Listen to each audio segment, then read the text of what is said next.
Matt Step Dave Campbell's Texas football back here at the Kilgore 7-on-7 state qualifying tournament. Here with the head coach of the Chapel Hill Bulldogs and our good friend, Coach Jeff Riordan. Coach, appreciate you taking a few minutes before your kids get going this morning.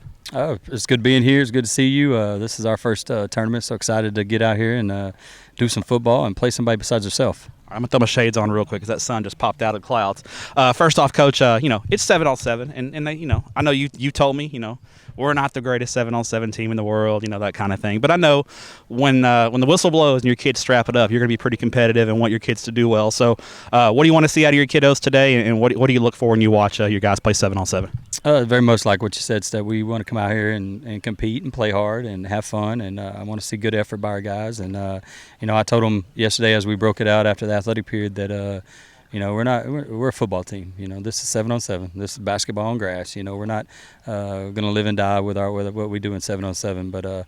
But I want to see us play hard. I want to see us compete. And if we're going to go, let's go to win. So, like you said, once that whistle blows, the juices will be flaring. Our kids will be juiced up, ready to play and get after it. And, just excited again to be out here doing football. It's that time. And your coaches will be juiced up too. I know you guys. When your kids have success, you get juiced up. Which coach that's going to be here is going to be the one who's going to be the most juiced up?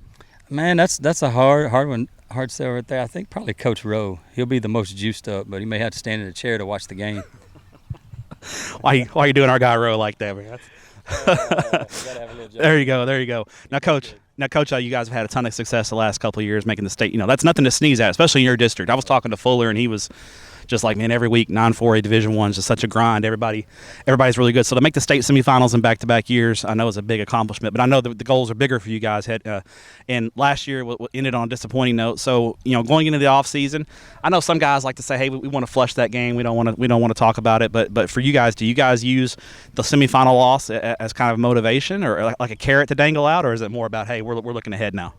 Just 2 years in a row of it has definitely been tough on us, but it's gave us that edge in off season.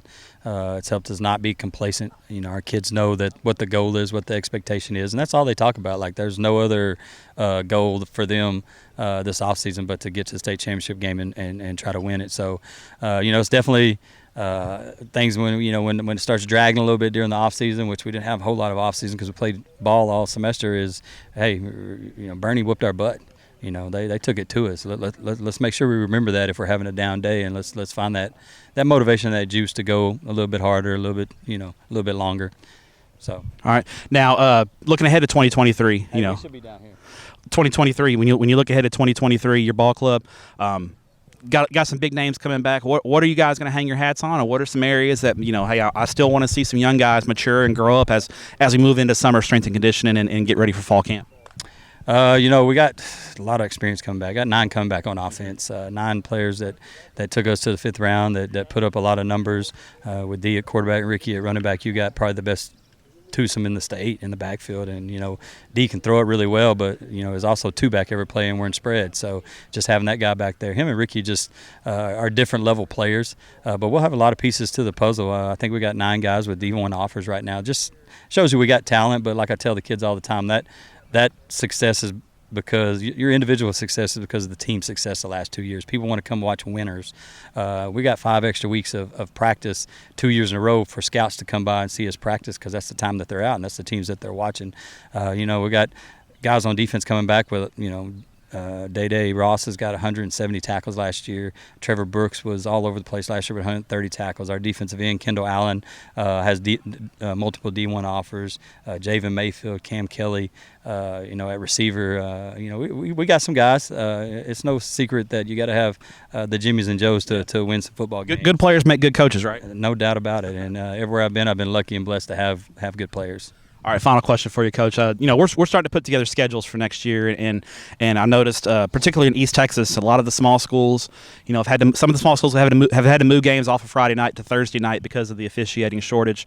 You guys, I don't think have had any games moved, thankfully, for your sake. But how concerning is that for you? And how do you, what is there anything you can do as a coach to kind of help with the shortage of officials? So we need those guys in stripes, don't we? I think as coaches, we got to treat them right first and respect what they do. We got great officials in East Texas. I was blessed to have great officials in the Houston area when I was down there. Those guys work hard. They do the best they can, and coaches got to realize that, and not beat them up every week and encourage them. I think as coaches, we can encourage our future kids that are getting out and going into the business world or whatever profession they're choosing. Hey, that's extra money, and it's good money, and you still get to be around the game, and just encourage that part of it too. But it's definitely